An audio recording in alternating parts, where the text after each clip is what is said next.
And we are now at episode 269. What's the deal, y'all? This your boy King Harry the Great, and you're now tuned in at Off the Cuff Radio, the livest hip hop show on Friday nights. I got my host in the building, T Max with the facts. Jill, what it do? Friday Night Fly, OTC, and a place to be, man. What it do? Yeah, man, and we know we got a special guest on the line.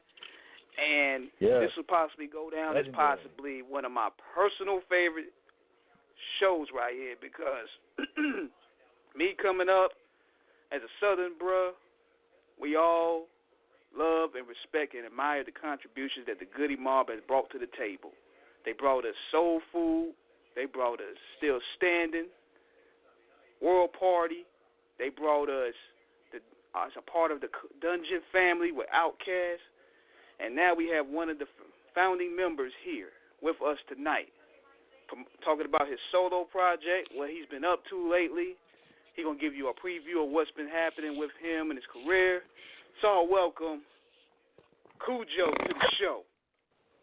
Yeah. What's happening? What's H-ing? What's good, my brother? What's up? Off the cuff. What's happening? What's H? Chilling, man. Look, Mr. Khujo, it is such an honor, it's a privilege, man. I mean, as King so eloquently stated, y'all pretty much, of course, Outkast opened up the door for, the South, but that was from their entry into it. Y'all were the ones, y'all came, y'all were able to come through, and they were able to put y'all on in terms of really being able to show. Like Andre 3000 said back in 1995 at the Source Awards, the South got something to say. And y'all definitely followed, ringing true, echoing it, man. I mean, where do we begin? I mean, the Goodie Mob, Organized Noise, of course, Pat Brown, Ray Murray and Rico Wade. That's right. I mean, where do we begin with all of this? We want to start off with. We'll start it off with. We're going to talk about what's been happening with you lately, brother. Like, just tell us about the new single that you're pushing out, and what can we expect from this project you got in the works? Well, yeah, man. The new single is called West Sachin, man, and West Sachin it's another extension of some of that Southern slang that we used to kick around back in the '90s, man. Me and my partner. We used to say West Sachin to each other. It's almost like a slang or like ebonics for saying what's up, how you been doing. So that's why I start my song off with like West Sachin, because a lot of folk be still wondering. My peers that went to school with me or hadn't seen me in a long time, like, man, what's been up with you? So I just decided to kind of like put it in a song form. Not only like West Sachin, but you still kind of holding true to some of the hood values, man, and just some of the legendary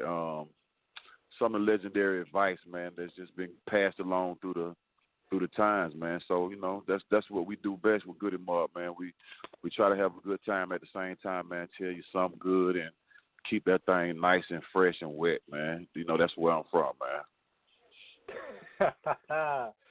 Yeah, man.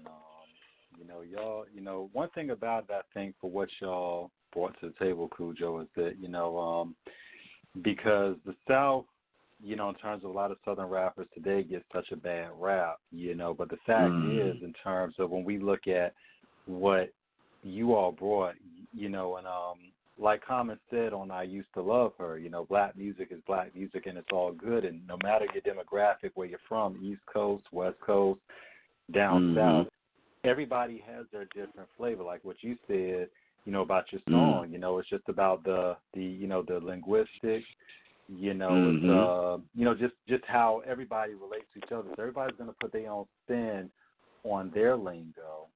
And for what you all did, because you all revolutionized it in terms of bringing in a whole new level of soulful sensibilities into the game, in terms of it, man. And, if I think along, of course, I'd be remiss to not mention, of course, Ghetto Mafia as well, coming True from that. Georgia at the time. I think you all True were that. just, just y'all brought a whole nother dimension of, just essential soul that I don't think the hip hop collective knew we needed, but once we got fed of it, of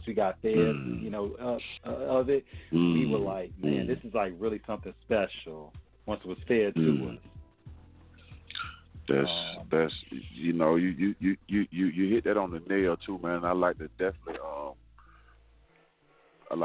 give props out to the Southern pioneers like Ghetto Mafia, Ghetto Boys, UGK, Ball and G, 3-6 Mafia. I'm talking about DJ Squeaky and those guys in that area. But for Outkast and Goodie Mob to represent for Atlanta, Georgia, that's who we were in the hip hop industry, as that sore thumb, that nobody, that cousin that you only see at a family reunion. That's maybe once a year or something like that. You feel what I'm saying? So you really don't know your cousin. You really don't know your cousin if you see him once a year. So with that being said, it was just such a breath of fresh air just to keep hearing your cousins over and over again and getting to know them and finally figuring out that, hey, we got something in common. So now we're communicating now.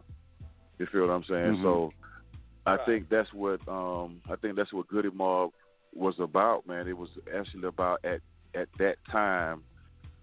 At that time, it was the message was going to be a little bit clearer than the people that came out before Goodie Mob. Because I got one of my favorite groups that came out of Atlanta was called Hard Boys. I don't know if you ever heard of them before. They was Hard Boys. I'm talking about straight lyricists. You know what I'm saying? But it was just time for Outkast and Goodie Mob to break that ceiling because we had a record label like LaFace in Atlanta, Georgia, which was a major record label. And if it wasn't for the major record label push, you might not have heard a Cell Therapy like you hear it now. Or you might not have heard a They Don't Dance No More or A Beautiful Skin. But like I said, we was just fortunate to have that major push. And the music and the lyrics kind of complemented the major push. And we're talking about it 25 years later right now. And Khujo, I got. Oh, go ahead, King. Go ahead. Yeah, I was gonna say, and we talking about 25 years from that, and on to this point with the Soul Food Project, and you guys, y'all had Cell Therapy, and y'all had the Dirty South. And I'm gonna keep it buck with you, man. I want to tell you this, like those songs there, they actually had me kind of paranoid, man, because that had me thinking that you had dudes with FEMA masks was gonna kick my door. Wow. I mean, y'all was like, man, that's some real stuff. I was like, man, who gonna be peeking through my window today? Hey, man, but that was a good thing that we came across some knowledge, man, and we decided to put it into the music. I mean, we didn't know 25 years later that it was gonna be resonating right now. That was just some information that we found, and we was like, well, man, each one teach one. It's steel sharp as steel. So, we fast forwarding now into the 21st century. Yes, that New World Order was for real, and it still is for real. And, information is at the tip of your fingertips now, and you can go ahead and research that now. And the Dirty South is still dirty. You feel what I'm saying? I mean, it's still bits and pieces, and still pockets of racism in the Dirty South. You know what I mean? I mean, Alabama, Georgia, Mississippi. You know what I mean? So it's still there, and the South is still dirty, especially with the politics has never been clean. It's always been dirty. So, we just Goodie Mob and Outkast, Dungeon Family just gave them that type of flavor, man, with a little sprinkle of consciousness in it, man. So that's why I'm just thankful, man, to the Most High that He had us to put that type of stuff out at that time, man. Definitely. And you know, man, we gotta be real, because it's like, also I gotta pay homage too, and I think you might be shocked, because I don't think this might have been something that was collective for the crew, but I'm gonna go ahead and recite it because I know this was y'all mantra. Follow the funk from the skunk and dank that's crunk in the dungeon, young one. Right. It goes on and on and on like that. Hey man, that was one of my favorite songs. Southern Player listed that one and Deep. You know, I take you deep, you deep. So that's when really that song on Southern Player listed Cadillac Music was really opening the door up. Then you know what's getting ready to come next. And you know, like you said, the South had something to say. And you know, we just been on that, man, until that's our foundation that we stand on, man. So tell us about your beginnings in terms of your journey into hip hop culture and becoming one of the most, of course, is your personal development, and then of course hooking up, with Gip, CeeLo, everybody, as time went on, because like King said, I mean, Soul Food was so monumental, because it was a different type of hip hop, but before the classics come, the genesis of the creativity is stoked in terms of how you develop. So give our listeners, a little bit of a background about yourself in terms of how you started out. I'll try to put it in a nutshell, man. Well, actually, I started out with a group with my brother and my cousin. My cousin's name was Mark Twain, and my brother's name is Flap. So you'll hear me mention them in the Thought Process rap that I did.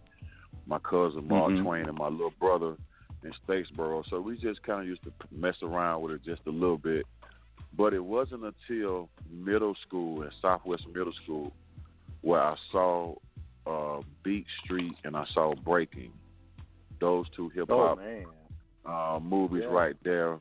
When I seen those movies right there, man, oh, man, and it just so happened that I didn't know what they were doing, but the Fat Boys came to my school. The Fat Boys came to my Chris school. Marky D, Buffy, all them. Man, wow. yes. I mean, Buffy was beatboxing over the intercom. The principal said, "I got a surprise for you," and everybody's like, "What? What is it?" Then we just heard somebody beatboxing over the intercom, and you can hear the whole school going crazy. So next thing you know, everybody in the school was rushed to the gymnasium, where I seen Curtis Blow, I seen Houdini, I seen New Edition, and that was a big impression on me, man, to see those people come to my school. And ever since that and seeing those movies, I've been interested into the culture. I've been really interested into the culture, man, and the rest is I met the Goodie Mob in high school. Gip and I were in a group called Sixth Sense. It was like a Southern Public Enemy, and we were doing songs like Public Enemy way back in the days. But I hadn't developed my rap voice yet. I was still sounding like Eazy-E in a big man body. You feel me? But right. Once we hooked up, man, at high school, man, we came under the umbrella of Organized Noise, and from there it was the music that really jailed everybody together, because all of us was coming from 3 different sides of Atlanta. I came from Northwest Atlanta. Gip comes from East Point, Atlanta, and T-Mo and CeeLo come from Southwest Atlanta. So just bringing us all together, and we did a song called "Get Up, Get Out, and Get Something," which was CeeLo and Gip was on the song, which was the singular Outkast. Outkast debuts, right? Oh wow, debut, right? So you got T-Mo and myself on the song called "Call of the Wild." So that whole album went platinum. Album goes platinum. So LaFace is like, well, let's work with those guys. Let's see what we can do with those guys. So then we formed, T-Mo and I were actually the godfathers of Goodie Mob, because we formed Goodie Mob. But we knew Gip and we knew CeeLo. So we was like, man, come on. Y'all come on in Goodie Mob and let's make it happen. Wow. Now Khujo, the thing is also, too, man, is during that 90s era, because Outkast's first album was released in 1994. Right. But this is also, because Atlanta has always had a lot of people come from there. But I mean, you all going into the '90s, that early '90s era, you all were part of this burgeoning. Some would say like the real burgeoning wave of what would ultimately begin to lay the blueprint for Atlanta, not only from the hip hop scene, but from the social scene as well. Because of course you had Dallas Austin with DARP Studios. You had Jermaine Dupri, very talented. Yes, Jermaine Dupri, of course, with Criss Cross in 1992, and then of course, 3 beautiful young ladies, who TLC, were exactly, who nobody knew at the time, but they just totally, and King will tell you I get facetious, but when I describe them, but it's all in respect because it's like these were all people, these were artists that were just coming out, and of course, this other, legendary young lady, that Dallas put out, I think her name was Monica, she would come later on as well. So that's right. You all like what did it feel like to be part of that in terms of like that whole scene? And of course we cannot forget Freak. We have to give acknowledgement to Freak. To who? Freak. Wow. Oh yeah. We gotta give man. I mean, you all was living it. I mean, Eric Sermon was down there with his rim shop on Peachtree. I mean, MC Breeder came down there. I mean, you had Kid Money and the Black Pack, all of them. I mean, what was that like? What was that like, man? Man, like I said, we knew all of them, man. I knew Criss Cross. I went to Chris light-skinned Criss Cross. His brother and I used to work. We used to be lifeguards together at Grant Park in Atlanta, Georgia. So we knew each other. I knew his father. I mean, come on, I knew Jermaine Dupri. Me and Timo gave Jermaine Dupri a demo tape a long time ago. It's called Lumberjacks. You feel what I'm saying? That was a long time ago. Right. So, I mean, Atlanta did its thing, man, especially when that Olympics did its thing down there, man. That made everybody want to come to Atlanta. 1996. And then, 1996.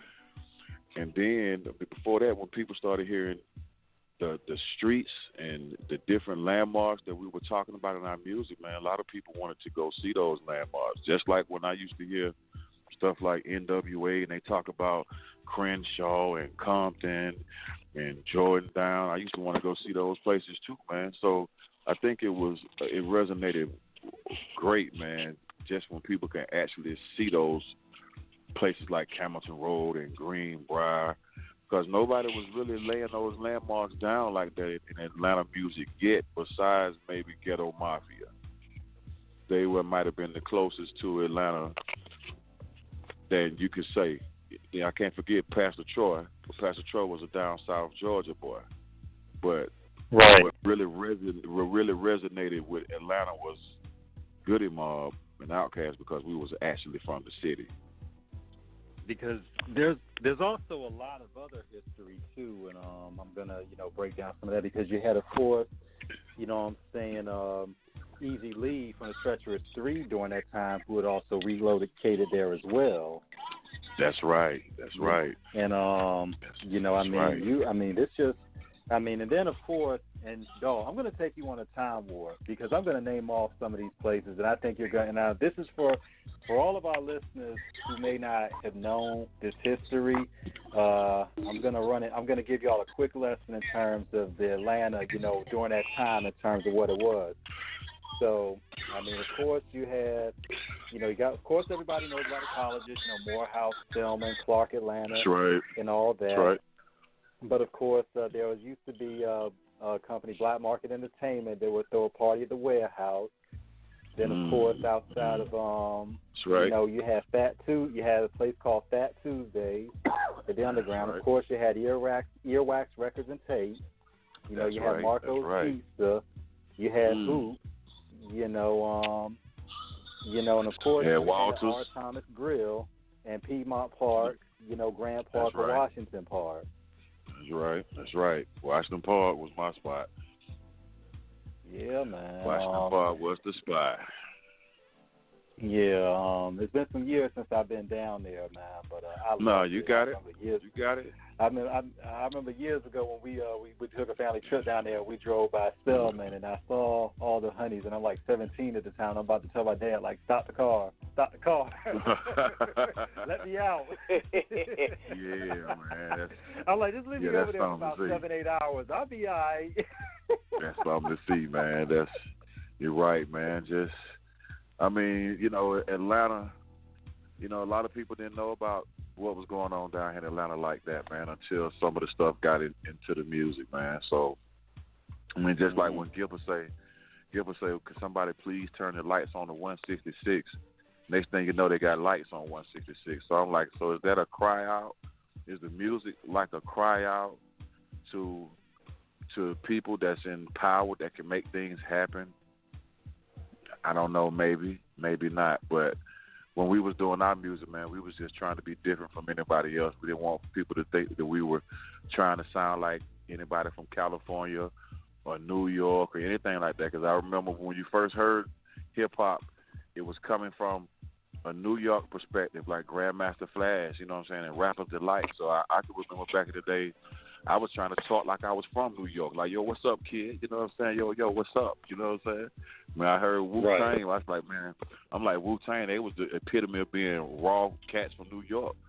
So it just made us want to be raw cats from Atlanta, Georgia, to enunciate or stretch the slang out, stretch a one-syllable word out to 4 syllables if we have to. You know what I mean? So I guess that was just, it's just our time, man, and it's still thriving, man. Hip-hop still lives, especially it's thriving in Atlanta, Georgia, man, and all over the South right now. Definitely, because, you had groups like the Youngbloods. Yeah, go ahead, King, go ahead. Yeah, and building with what was going on with that afflux in the 90s, where you had all these groups coming in, and you had basically every region was popping. But you also had situations where we have, like, in the Source Awards, 94, where Andre and Outkast was, like, booed off for their performance. And we want to know, like, was the hate that you guys got for being from the South, did that play a key part on why that the grind took a little bit long to get to where y'all was going? Probably so, man, as far as, it's crazy, man, being discriminated by your own people. You know what I mean? People in New York not liking people from the South and not want to support the music. And that was like taking food out of somebody's mouth. But even though when Andre said that, we were still already in the studio making our music anyway. Our music was still finna be dirty. Our music still was finna be Southern. You know what I mean? It was still finna be that. And that just, you're right, that might just put more gravy on the potatoes at the time. Because all of us was there. All of us felt the boos, you know what I mean? Only people that I don't think booed was Q-Tip. And I think Snoop Dogg maybe gave us some love. But other than that, and I can understand it was New York.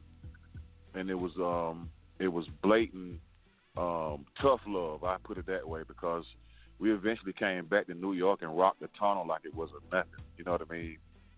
I mean, just all up in New York, just serving soul food, piping hot. So it was okay. We learned a valuable lesson to let people know. I mean, everybody not gonna like you, even though you coming with some real conscious music. I mean, you coming with some live instruments. I mean, innovative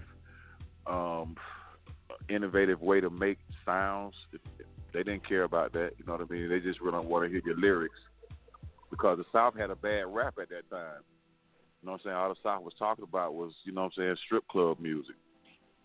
So we had a bad rap at that time. So we had to come back and restore some honor, you know what I mean, for the next Southern pioneers to come behind us.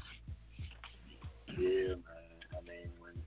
And when you talk about strip clubs, man, I mean, I don't think a lot of people really understand, like, of course, with the Platinum Club, the Gold Club, Magic City, this was, and it's crazy, Khujo, because, what y'all did, before I get to expansion of the legacy that y'all would lay down and and of course artists that would come afterwards, what was it like when y'all got that, when y'all basically knew when, LA and Babyface came to y'all and was like, okay, it's time for y'all turn to get in the studio. What was that feeling like, knowing that y'all had a chance to really, materialize y'all musical vision for the masses?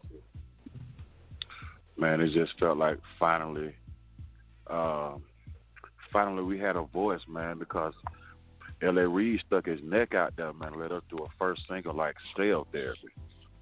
You feel what I'm saying? I mean, this is not a dance song, or it's not a gangster type song. It's a different type of song with some other type of content to it. You know what I'm saying? So just for L.A. Reid just to stick his neck out there for us like that, man, that was kind of, it just showed us what type of person L.A. Reid was. So once he let us do that, man, we just like, man, the brother just gonna trust us, you know what I'm saying, to do the right thing. And then we did, man. Cell Therapy, I mean, Soul Food, Still Standing, World Party, I mean, come on, One Monkey, I mean, Dungeon Family, Even in Darkness, Age Against the Machine, to this new single we got now called No Rain, No Rainbow, with the new Goodie Mob song with Sleepy Brown and Organized Noise. So, just to have somebody to believe in you and trust in you, man, that's a lot, man. That's a lot.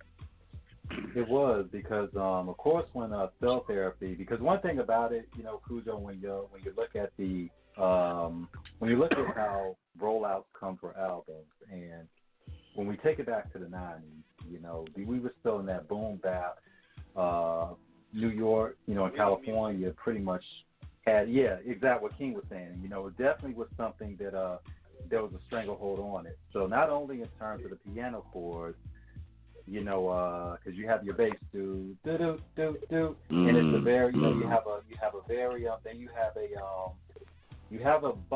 a drop with the 808. You have a heavy bass. I'm not an expert in musical notations, but it's like your pattern. The musical patterns were very. It was like a skeleton beat, because it didn't have, how you say, a full body, but it was very fundamental. But it was about the music being a backdrop, but the lyrics being the most prominent feature in it. And it was different. Like you said, it was definitely something that was, against the norm and defied convention for what, the hip hop community at the time was really accustomed to. And but what did that feel like when you all saw that, after people really began to understand it, how it quickly caught on? Because when y'all dropped Soul Food behind that was that was just man, well, organized noise, what they do, they always give us a beat, and we be like, damn, man, that thing jamming. Next thing you know, they be like, man, we wasn't finished with that. So we done wrote to the beat and did everything to it, so they come back and do something else different to it. But that's organized noise. But just to really be able to stand up for Atlanta, man, with that first single, Cell Therapy, that kind of solidified that the South really does have something to say, and that these boys actually know how to read, because you had to be able to read something to even come up with that type of knowledge. You know what I'm saying? Oh yeah. And just to come out with Soul Food next, man, that was just like a balanced thing to do. You know what I mean? Mm-hmm. Yeah, you guys was bringing the Israelites talking to the table early too. A lot of people don't even know that. Y'all were bringing the topics of being black Israelites to the table as well.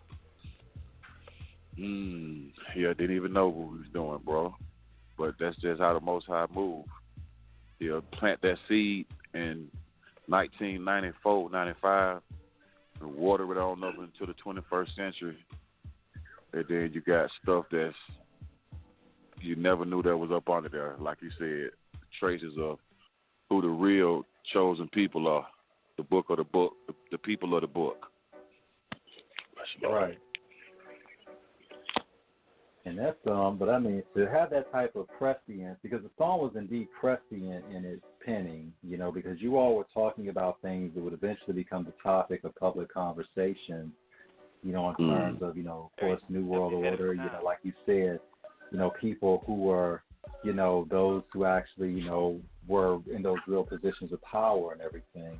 And, you know, listening to that album now, it was almost, it's so clairvoyant how you all were able to kind of have the foresight in terms of seeing and, you know, rapping about this, you know, because that came out of what, 95, 96. So you're still, and y'all talking about it going into the year 2000 before then.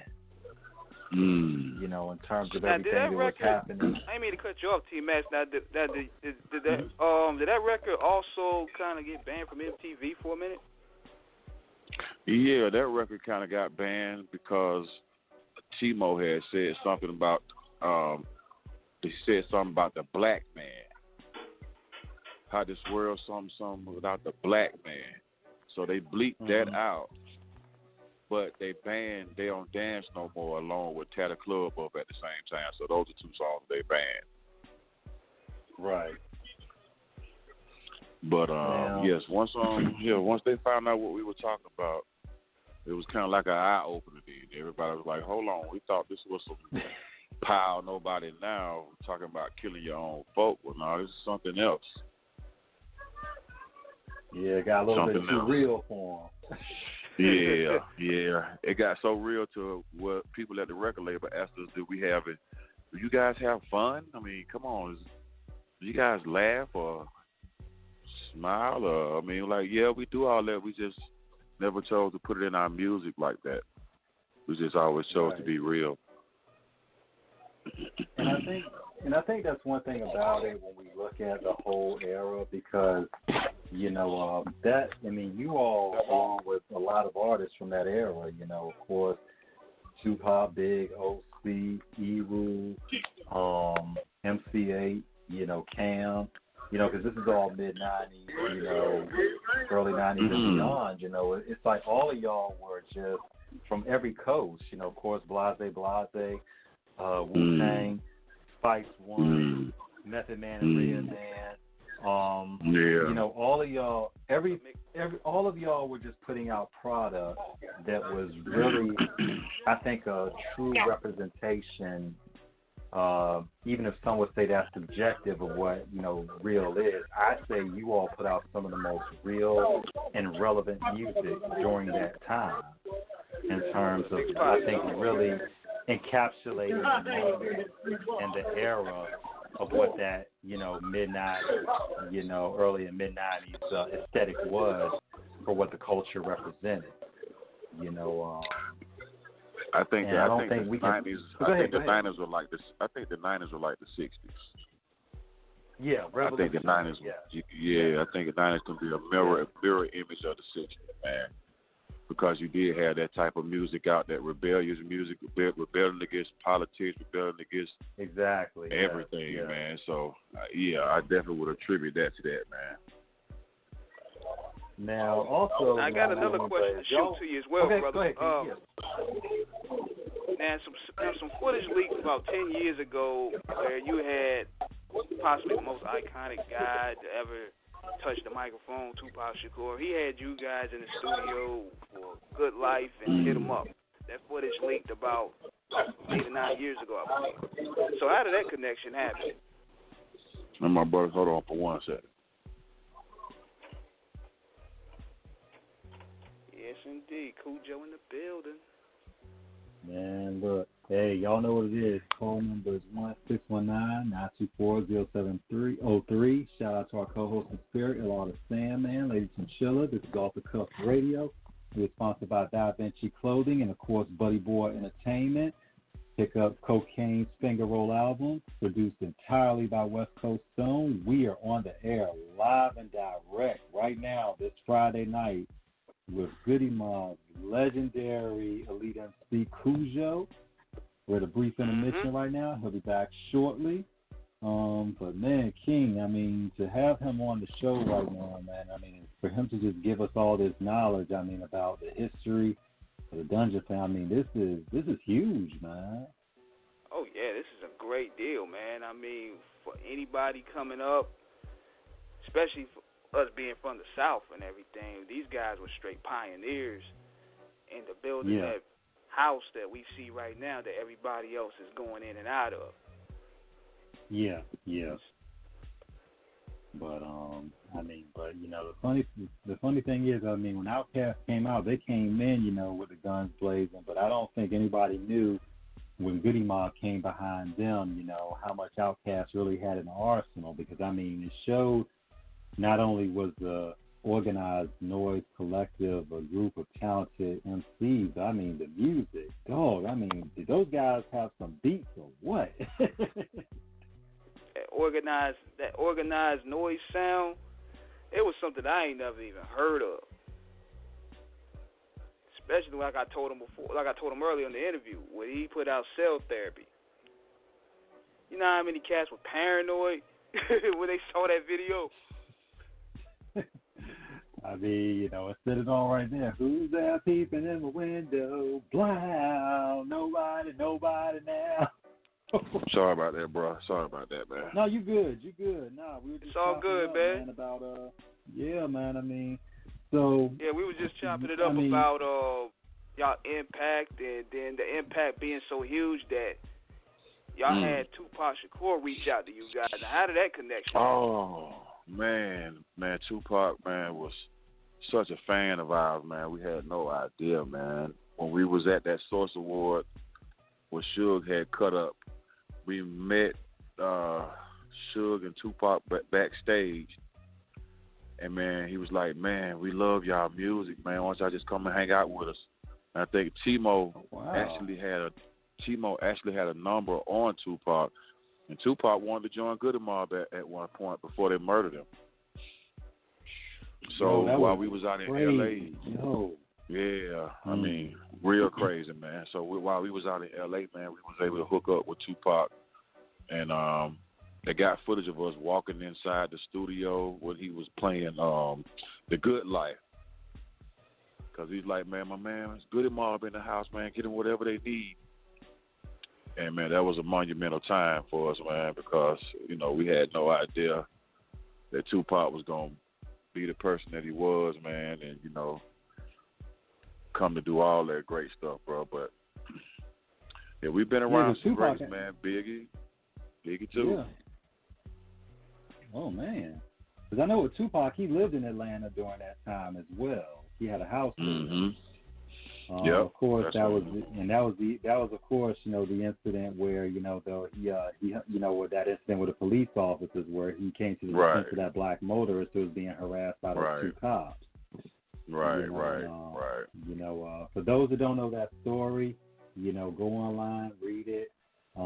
It's well documented, you know, and, you know, shout out to Pac, you know, for really living it in terms of really being about his people, in terms of standing up for those that were being, you know, harassed, you know, and I mean, had he not showed up in that situation, you know, there's no telling what that could have turned into, you know, with that. Oh man. You know, so I mean, do you have any songs with him that y'all did that was supposed to have been in the One Nation project or just got shelved? I don't think we got any songs with Pac, man. Oh, nope, never got a chance to do it. No, gotcha. Man, I mean, what could have been? I tell you. But also too, man. Now in terms of, oh, go ahead, King. Don't worry about it. Yeah, you go ahead. Okay. Yeah, but now the one thing about it is that the foundation, of course, the Youngbloods will be another one of the groups that will come afterwards. You know, but there was also this one guy, you know, I think he's a nephew of one of your boys out there, who, you know, would end up, you know, because he was a youngin' when y'all started, and then he started developing. What was it like to see Future come up, man? Now, Future, as far as me seeing Future around the dungeon, he didn't come around until, I mean, that was Rico's nephew. But he didn't really come around the dungeon. I didn't see him around the dungeon until, like, the album that Rico was putting out called The Connect. And he was in the group with Sham Dunn, with G-Rock. There was 2 other more brothers in there, but that's really the time that I seen him come around the dungeon was around that time. But little did I know, he was out in the streets doing his thing. You know what I mean? Whether it was honing his skill or whether he was, you know what I'm saying, putting his paperwork together. You know what I'm saying? So, that is. But as far as like with Young Bloods and the Attic Crew, those were our little brothers too, right there. I mean, when you talking about slang, when you talking about different ways of rhyming, when you talking about flowing, you talking about a whole nother style of music coming out of Atlanta, Georgia. Oh, Young Bloods would be that. They would be, I would say, they would be like an Outkast and a Goodie Mob together. You know what I mean? Man, in their time. Ooh, dog, when they dropped 85, I was like, man, this is like, who are these guys? Because that Young Bloods, man. Crazy. Yeah. Yeah, Young Blood had their own thing, man. That UA, come on, man. UA. That was crazy. That 85 with my boy Cuddy Cartel too. Rest in peace. So those guys had flavor, man. It was flavor coming up out of Atlanta, Georgia, man. Flavor. And yo, we gotta give a shout out to like the video director for like casting some of the baddest chicks in that video as well. For sure. True that. Got to. Because that was like, but that whole, you all just were like, started helming a whole new movement, man. I mean, what was it like to just see all of that, and what did you learn from in terms of how you all would continue to evolve and grow as artists, and from the business side of things in terms of how the industry works? What did you see as y'all went along? Just really like living that life. Well, we really learned, man, that publishing is almost like your retirement. You never sell your publishing. You know what I'm saying? So we never sold our publishing. That's how you get paid. That's how MCs are who if you breathe on a microphone, that's how you get paid with your publishing. So we was taught earlier about those tools, man. I got to take my hat off to LaFace Records, man. They schooled us in how to do interviews. We had those type of things going on. And along the way, we had people like Bobby Brown tell us, like, man, don't ever sell your publishing. Keep your publishing, man. Your publishing is when you gone, your family that'll be how they gonna eat. You know what I mean? So, that's what it was. And then we learned that it was, 10% of having fun and 90% business. You know what I mean? So we definitely had to learn that also, man. It's not only entertaining, it's also a business too, and somebody else is making money off of it that don't care if you're dead or alive. You know what I mean? So we definitely had to realize that stuff too, man. So it was a business, and it was great that we laid that foundation that we could come back, like I said, 25 years later now and have new music or people still be checking for us. You know what I mean? So that's the great part about it, is that we put in work, man. And we laid a foundation that a lot of people recognize us for, man, and that's all right with me. And it's a blessing that you're able to do it, because we always talk about on this show, because as much as we like to talk to the artists and of course get their story, we also like to educate our listeners. And one thing you said, Khujo, is the most important thing with your publishing, because a lot of people don't understand your publishing is your intellectual property. Whether you go ASCAP, BMI, all of that. These are your people. Artists have to understand that is your idea that is actually being transcribed in terms of your songs, your music, and that is how you ensure your royalties are always going to come. We have seen situations over the years where a lot of artists have sold their publishing because they were thinking short game instead of long game. I say it again, short game in terms of long game. And they sell their publishing. They may sell it for like $4 million, and they think they banking.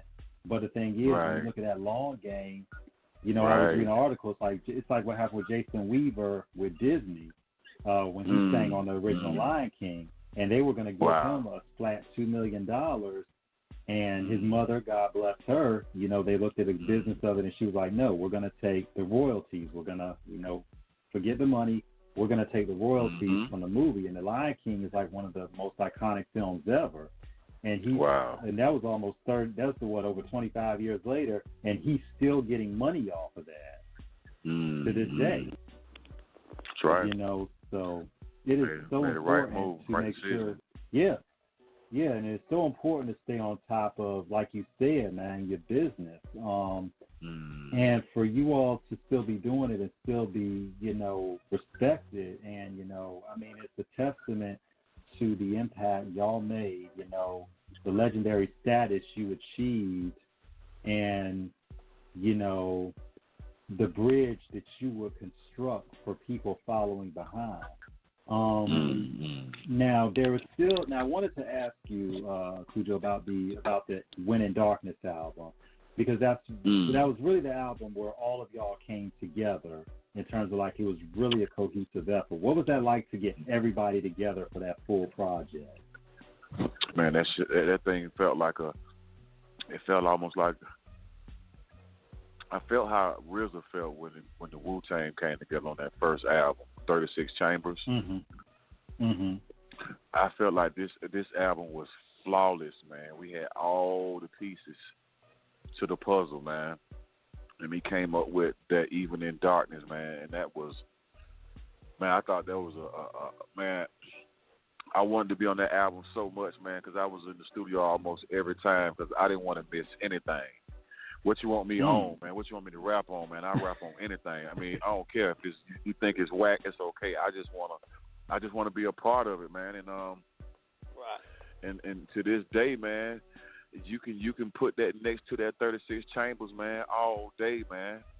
All day you can put it up there with those albums, man. Because that's what I want for Dungeon Family to be recognized. I want them to be up there in that top 5, man. When we're talking about groups, we're talking about hip-hop groups of all time. I want it to be up there. If you can't put Goodie Mob up there, I want Dungeon Family up there somewhere. You all definitely earned your place up there because musically, you all, just the beats alone, man. The rhymes were on were on an astronomical level. But because when this is how it moved to me, because when I first heard Southern Playalistic, the Funky Ride, instrumental. And I, messed with the on that Funky Ride. Them boys was playing that. They was playing real instruments, man. That's real music, and that guitar was like, just watching him go up and down, with those rock elements, because a lot of people, if you don't know musical notations in terms of rock and heavy metal, when you're dealing with guitar chords, they're played usually in the chords of B and E because it's usually a higher pitch, depending on the genre of music you play. That's your standard in terms of rock. When you get into heavy metal, in terms of certain metals, and you have down tunes like drop E or drop A. But then typical rock, you have your the guitar, when you have your distortion, you're playing it in a chord of E, because that's where you really want to have that pronouncement. But when he went off on that guitar solo, I was like, who was playing on that? We just got lost in the music, man. I almost thought Prince was on that thing. Wow. Yeah, man. I was like, that's what we was thinking about, Prince. Prince was on that thing, man. But see, that was the intellect and the ingenuity, man, of organized noise. Cause Ray Murray, he was a James Brown fanatic. He was, at one point, that was all he was sampling was James Brown. Okay. It's like, dog, man, that's all you know how to sample is James Brown. But as you can see, as it got better, you coming up with stuff like Funky Ride, man. But still, when you heard the Quick album, when you heard that Quick Screw on there, you remember just a straight instrumental? Yeah, that's where we got that from. That's Quick where Screw we got it from. Quick Instrumentals, I think. Yeah. Man, that song there, man. Come on, man. Everybody knew about that song, man. And I think that was also in King. Yeah, and I think King, correct me if I'm wrong, but I think that became a staple of DJ Quick's albums, that he would always have at least one track that was an instrumental, right? Wow. That's a fact. I'm having every album he used to do Quick Groove 2, Quick Groove 3, and so on. I'm gonna have to ask him when I talk to him. I'm gonna ask him. Matter of fact, we did a song with Quick Goodie Mob. We're gonna release it most high willing next year. Oh man! Oh my gosh! That's he did real the production. worlds right there. That's like the funk phenomenon is like coming together. I mean, yeah. So we've been moving, man. We've been moving. I'm gonna be back. I'm gonna be knocking down the door for that exclusive every day next year. Yes, sir. Yes, sir. At the end of the day, man, that's what it's all about. I don't care. I might need an unmixed version. We just need that. Yes, we do. Hey, man, it's all about the fans at the end of the day, man, because they want to hear that, man. They want to hear what they fell in love with you. They want to hear that. They want to see if they can, like, that's what music does. It puts you back in that time or what you was doing when you heard that. So they want to see if that feeling is still there again. Definitely. Now, in terms of where you've seen, hip hop music evolve and even soul music, because you all were influenced by both genres. How have you seen the paradigm shift change from hip hop and R&B then as to what it is now today? And in terms of, and how do you feel about certain artists coming into the game who, I mean, not to be a hater, but really do not have that level of, acumen that you all had during that time? What's your feelings on that? I'm feeling, it's kind of tough, man, because I could say at our age when we came out, let's go a little bit further. Grandmaster Flash and the Furious Five, those guys were grown men rapping. Right. You feel what I'm saying? I don't think those guys were 17 and 18. Them guys had full beards and mustaches. They were grown men. So when grown men do music, it tends to be grown man music. You feel what I'm saying? Opposed to where it might come maybe once or twice in a lifetime, you get some young brothers that's really in tune to what's going on, or have an ear like a reporter to be able to see what's going on in the ghetto and relay that on music. You don't come across those type of guys all the time. You feel what I'm saying?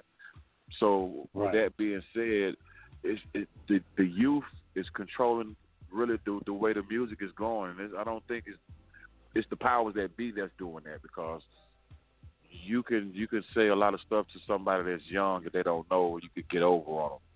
You feel what I'm saying? Right. Opposed to if you get somebody that's been experienced, like, man, here go $1 million right here. All you got to do is say this word right here 50 times. But the word is some type of derogatory word, right? But all you got to do is say it 50 times, and I give you $1 million. Well, all money ain't good like that. You know what I mean? Church. So going on. You gone? And it's really, you say that because when. What? Go ahead. Okay. No, you good. Yeah. But it's real. You said that because when you said about who has the who really is in touch with what's going on with the community, because I was thinking of two artists, and when we interviewed South Central Cartel's Cali Pitts a couple weeks ago, and there are two out, and I told him this, because there are two albums to me that come from Young Gunna back in the day that to me were just unbelievable. Of course, Rakim's Paid in Full, because he was 17 when he wrote that album. Wow. And then there's another nigga who, and for all our listeners out there who know I love the Bay. I love the Bay Area. Shout out to Oakland, Vallejo, San Jose, Mac Mall coming out of the Crest, out of the Bay Area when he did Stick With This on Young Black Brother Records in 1994. I think it was 1994 was released, but he was 17 when he did that, and I equate that with Rakim's Paid in Full for the Bay Area. Because Mac Mall was from Vallejo, Crest side. If you've never listened to that album, Khujo, you need to go check it out. That album. You said Mac Mall? Mac Mall. Stick With This. Yeah, I remember Mac Mall. I remember being in the Bay Area, man. We first met Mac Mall, JT the Bigger Figure, E40, D Shot. Okay, yeah. Messy Marv. That's when I first seen somebody freestyle. I mean, I had never seen anybody freestyle like that before in my life when I see Messy Marv do it out in the Bay Area in the 90s, in the mid-90s. Killer. But now, when you say Mac Mall, yes, that's that Bay Area flavor down there. Yeah.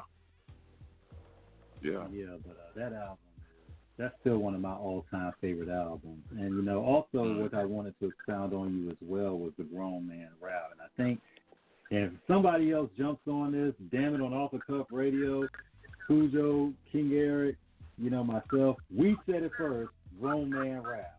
Because what's happened now is rap has always, the hip-hop culture has been mistakenly pigeonholed as being for only young people. A young man's game. The fact is, exactly, a young man's game. But what you have is so many artists that are older who still rap at a high level. Jay-Z, Nas, of course. Right. Of course, I mean, Ghostface is still doing it at a big level.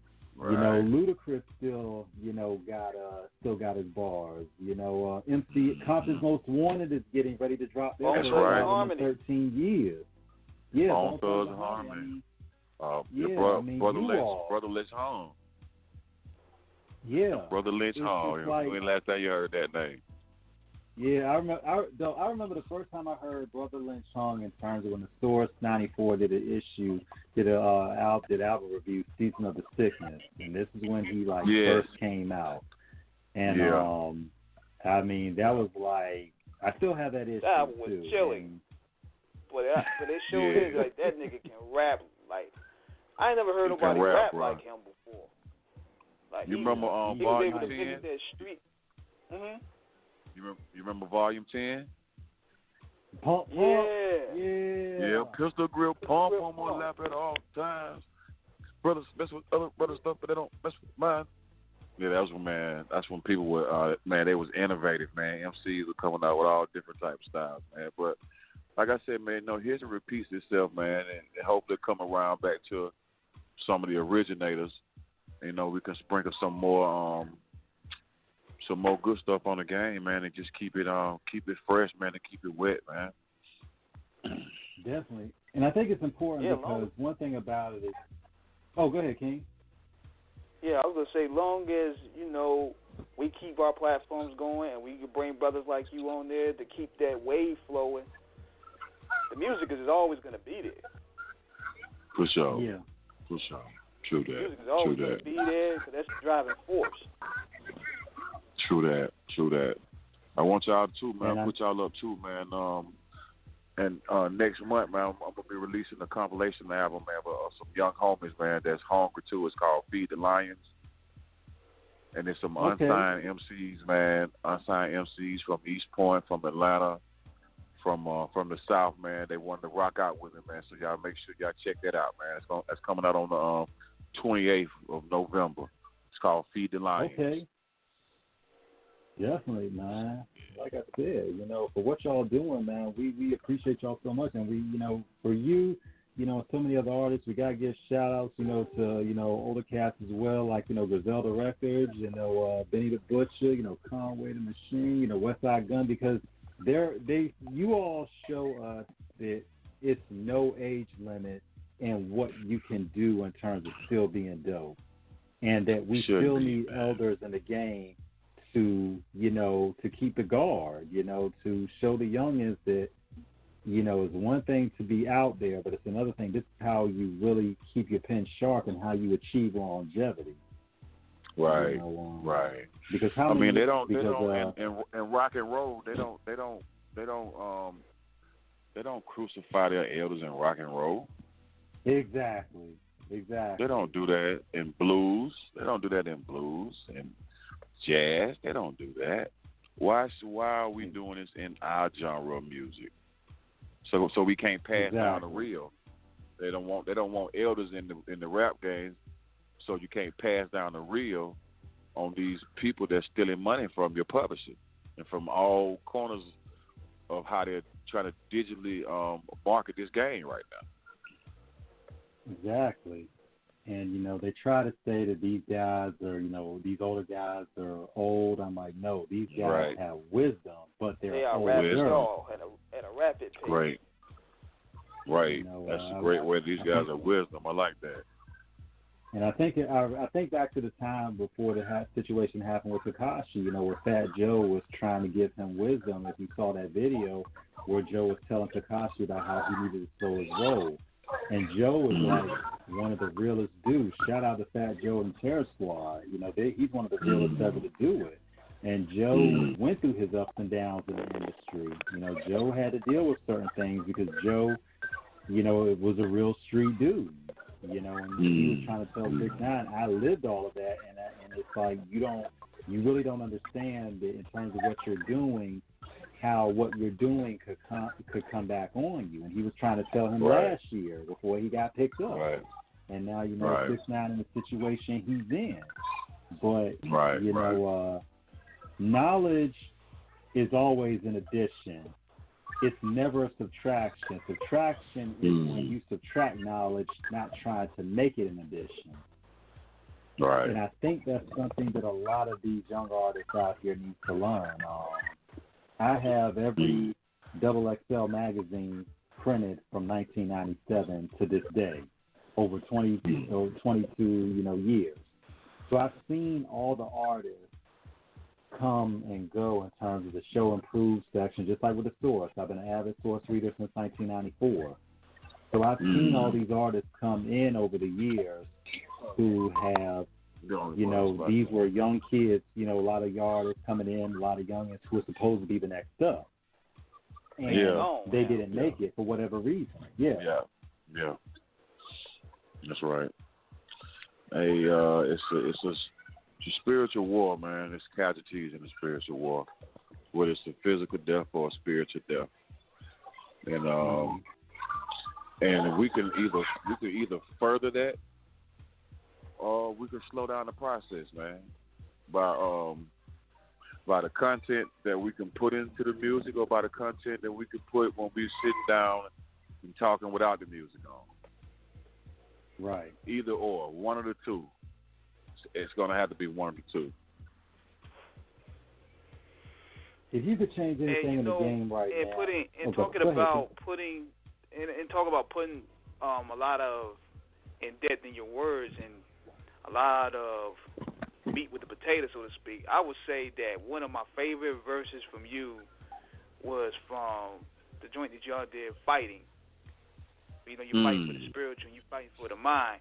I would put that verse up there, with AZ's Life's a Bitch. That was off of Nas's joint. I would put that up there with Capadonna's Winter Awards when he stole the show. I put that verse up there that you did on Fighting, was with the one. Wow. Yeah, I wrote that one, man. That was a written verse that might have been 3 or 4 pages right there. Oh, wow. How long did you write that? With that one?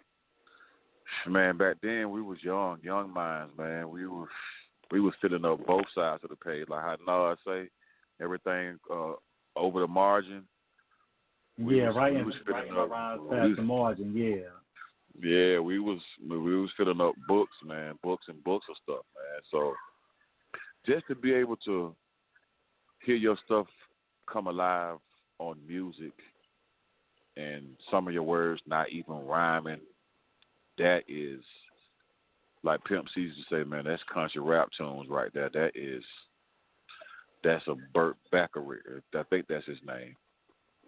Mm-hmm. That's a masterpiece. I mean, that's a masterpiece right there, man. So, yeah, that Soul Food was a real innocent album because it really got us. No freestyling for me except for that one verse on Thought Process. Everything else was written out. Everything we wrote out. Mm. What were those writing sessions like during the time? Huh? What were those writing sessions like during that time? Oh man, sometimes it was a quiet type thing, or some other times it might be, hey T, let me let you hear what I got right quick, man. I might bust out by 8 bars. T like, okay, let me let you hear what I got. He busts his 8 bars off. Then Gip, then Low. So it's like, okay. Because I mean, come on, man. It's only 26 letters in the alphabet. So it's not like you're gonna make up a new word or something new. It's just that we were all on the same vibe. So being together and doing it like that, the process, trusting the process like that, it was fun, man. It was a different type of school, man. Mm-hmm. To me, it was a different type of school. And what was your guys' overall rate on your Still Standing album? I feel that was very underrated as well. Oh man, Still Standing. That was a not so innocent album right there. That was almost like the chains have broke off, and now it's like, get out the way. Okay, if you say we from the South, okay. You say we slaves, fine. Well, we're gonna be the runaway slaves. We're gonna break free. So that was a real rebellious album to me, man. And matter of fact, this year was the 22nd anniversary or the 20th anniversary of Still Standing this year. And next year will be the 25th anniversary of Soul Food. Yeah, because matter of fact, was Still Standing. You all had Black Ice as the lead single for that, right? Black Ice, man. You guys ever heard the remix to Black Ice with all 4 of us on it? Yeah, I got it on the master single. I got it too. Yeah, I got it too. Yeah, that's out there. So I'm glad you got that one. Now, was that something that's pretty much just a limited release on the map? Yeah, man. Old school stuff, yeah, man.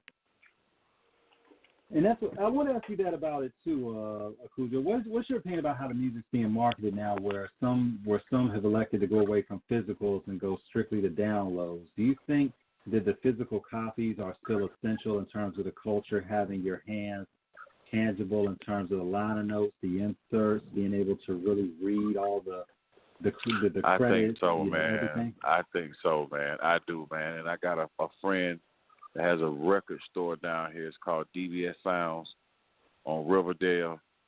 He's like, Khujo, it was an artist had came out. It's like, Khujo, you know, if this artist had pressed up some CDs, they could have sold 500,000 CDs, 400,000 CDs, 300,000 CDs. I was like, dog, man, people really still buying CDs? He's like, look, Khujo, I went to a convention where there was over 100 people that had record stores, and they're like begging people like us to press up CDs. You feel what I'm saying? So I think the digital thing is another way for the powers that be to feel like they got control over your thing. But when you press up stuff on your own and you're getting that hand-to-hand combat and you're getting that up close and personal and they signing, nothing can compare to that. Digital stuff can't compare to out of the trunk or going to a record store and you got a line of about 150 people waiting for you to sign your wax. You can't. Digital can't. Digital. It's nothing. You can't shake a stick at it. Good point, man. Because we talked about this many times on the show. It's like now the companies, they can control whatever you distribute. Or let's say you put out an album. Like let's say you put out Soul Food, and the companies redistribute it. They could take out like lines from your verse, or they could take out certain songs because it don't fit the criteria of what they want the masses to hear. They can do whatever. And they have more control. They can do whatever. Jay-Z just buying back his masters this year or last year. I'm like, so what took so long? Well, what took so long? Was, You're a millionaire. Well, from what I understand with that situation, what he did with Live Nation was Live Nation fronted him, gave him money up front, and he gave them his masters. They gave him, I think, like $75 or $100 million, and in return, he gave them his masters for 7 years. But like you said, next year he's getting it back. It was a business deal that worked on both sides of it because they would finance his endeavors in terms of touring or whatever he was going to do business-wise. And it wasn't like he got raped on it. He didn't get raped. It was a trade-off. And like you said, he's getting it back. He's going to get his masters back. But when you have a guy who is at the level that Jay is in terms of being the brand that he is they knew in terms of what they presented him with. Jay knew it was a great opportunity because Jay ain't no dummy. And Jay was like, okay, this is what I'm going to get, and this is what y'all going to get, with the understanding after X amount of time, because I'm assuming with them owning, and you're going to know more about this than I do in terms of how the nuances of publishing, masters owning your people owning it is. I'm assuming maybe they got, because they had ownership of it, maybe they got some money off of it for whatever that catalog was worth during that time. And they made their money, they made their share off of it, and, when it goes out to Jay, he goes out to getting his money off of it. Right. It's more like a leasing. Exactly. Like King, exactly, King, like a lease. Exactly, yes. But it's a lot of business going on.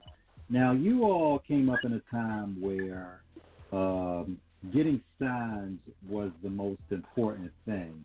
And hip-hop is when it really started in earnest in the 80s, when we really started having the labels come like Def Jam, Tough City, Sleeping Bag Records, all of these labels that would come up. There were some independent.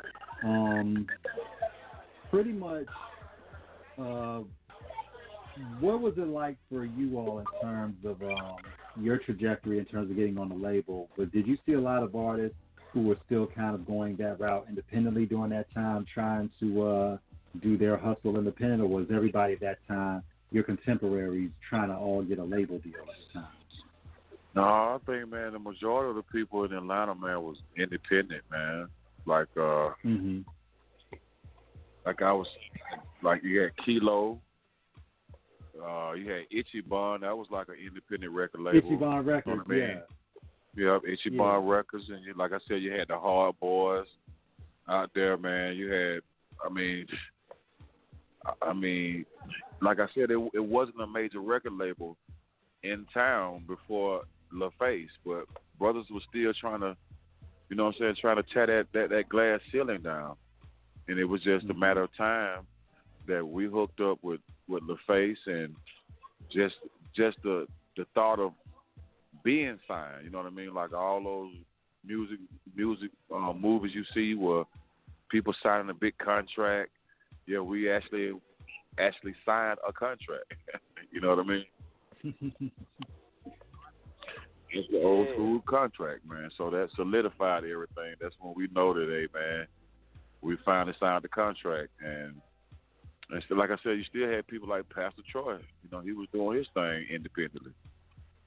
Mm-hmm. But that didn't stop him. Now this goes to show you right here how dedicated you are to the culture, man. Because we know that you on tour right now. You've got a lot of things balanced out. And what's the tour life back? Reunite with your brothers, and how's that been going with you? Man, it's been going great, man. We just left from Charlotte and St. Louis doing the show with Erykah Badu, and it's like riding a bike, man. It's something that you never forget how to do. And just to go back over those monumental songs, man, like Cell Therapy, Soul Food, Black Ice, and go over some of the new material we got, and then CeeLo being able to do his thing, man, it's great, man. It just seems like it feels like rock and roll now. It should be called rap and roll. You know what I mean? Because it actually feels like that. And your audience, they've grown with you. They know all the songs. They know all the lyrics, and the turnout is great, man. And it makes you feel good. It feels like you did something right in your life, at least one thing right. Those records was probably. You know, and it's crazy, man, because to follow y'all over the years, because I actually had the Double XL magazine. It was the D'Angelo cover from 1998, I believe, and that was the Georgia Bulldogs cover with all of you in it. Oh yeah. I still have, and I have that. You know, it's a double cover because you all had one cover and D'Angelo had the other. I remember, yeah. Yeah, man. That was just, it's just something to see, man, because I think that was like if I'm not mistaken, because between the Source and Double XL, those were like the only two publications I read. So when I read that Double XL article, that was my first real introduction to you all in terms of like really reading about you all in depth at that level. Right. Because you all by then had been established. You all were established stars by then. In terms of the journalism game, in terms of doing interviews with magazines, because you know, when you talked about how y'all were, when y'all got on the face, how there was basically a total team effort in terms of, you know, like A&Rs, you know, basically, do you think a lot of times a lot of these artists are missing that in terms of being properly guided in terms of how to, you know, handle like the media in reference to interviews and just, you know, just the nuances of what it means to be a celebrity? Yeah, man. Like I said, that can come in handy, man, to know how to handle yourself in the media, because the media is not your friend at the end of the day, because you gotta follow the money trail to see who actually really owns the media, and then once you dig into that to see who those people are, you can tell that those people don't mean you no good. They're just there for a job. They're just there to get the next best story, and if the story is not juicy enough, they'll throw some juice on it. So I can remember Rico Wade always telling us, man, he said, man, when you in front of a camera or some microphone in your face, so you better have something to say. So I think we took that to heart, man. We still do to this day. Yeah, because it's a very tricky game, because they'll ask you like 3 or 4 different questions, and they'll try to turn it into a situation where they want you to shit on somebody, so that way they can go in and get those clicks. That's like the new drug these days for a lot of what I would say clout-chasing interviewers. Right. They can figure out if there's a way we can get somebody to, you know, shit on this man, we can get that story. Make the story juicy, man. Oh, man, I got a lot of kids around here, man. It's all good. I mean, it's all good, man. So what do you see in terms of how the journalism is different? Because going back 12 or 20 years ago, you know, basically to get in the magazine was like the biggest feat. You know, of course, the Source was the gold standard of getting in there. And of course, Double XL would come in, and they would be the next standard in terms of making it. How do you see journalism being conducted now where it's gone digital, where you have, you know, individuals like DJ Vlad, Academic, Ebro, and all of them who have gotten into the game in terms of being able to have access? What's your feel about how, you know, how interviews have changed from print to actual YouTube videos? I just think it's just level the playing field a little bit. You know what I mean? It's just, I mean, it's almost like insurance, man. You know what I mean? It's to have competition, you got to have a lot of insurance companies out there so people can get the best price for insurance. So it's just like that with publications, man. A lot of people are getting their time, getting their chances to have their blogs and to ask the tough questions first. You know what I mean?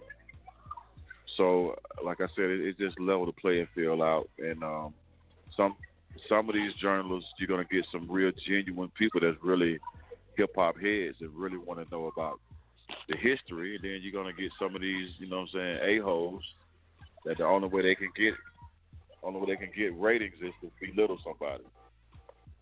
Right. But, you know, what you said, you know, Khujo really resonates. And on Off the Cuff Radio, we never do chatty-patty, reckless reporting. We always speak on what the facts are. And I'm only saying this because this is actual facts about this situation going on with the Source magazine back in the day when Benzino was there. And, you know, when they had their issue, of course, with, you know, Dr. Dre.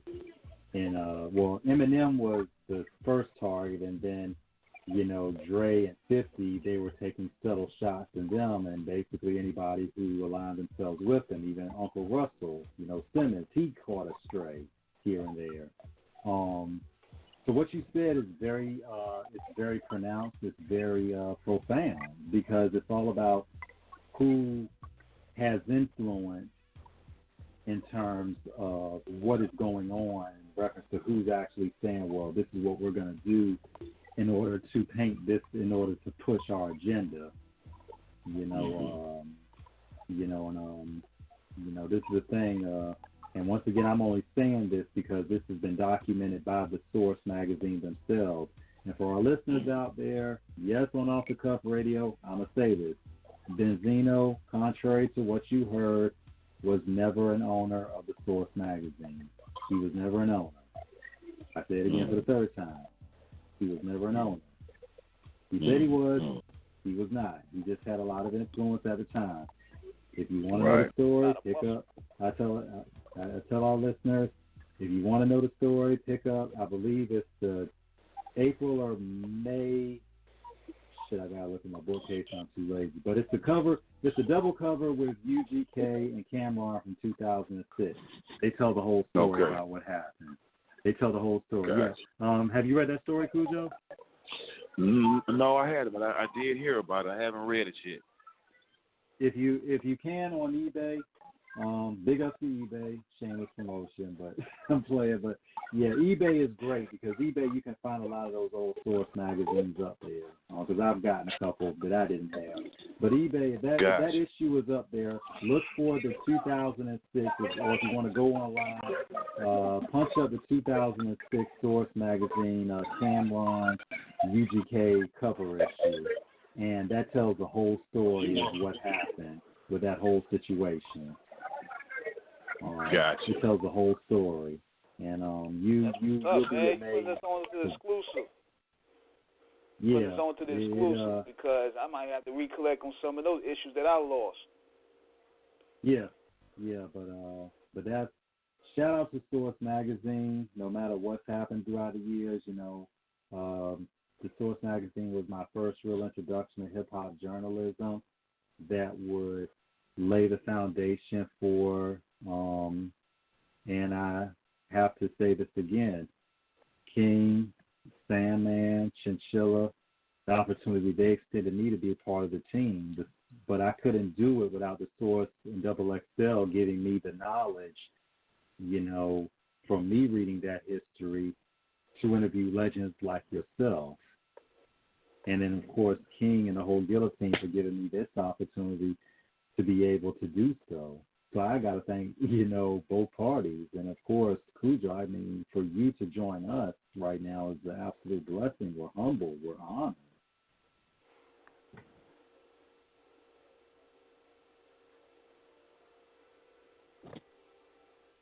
I think we lost him, man. But if he calls back, then we're definitely going to bring him back on because his call got dropped. But right, okay. It was great. If he doesn't come back, we'll just go ahead and say that this was a great interview. He was supposed to only done like 20 minutes with us, but he ended up staying for a good hour and 30. So that goes to show you right there a testament of how good that we are. I'll go ahead and put it out there.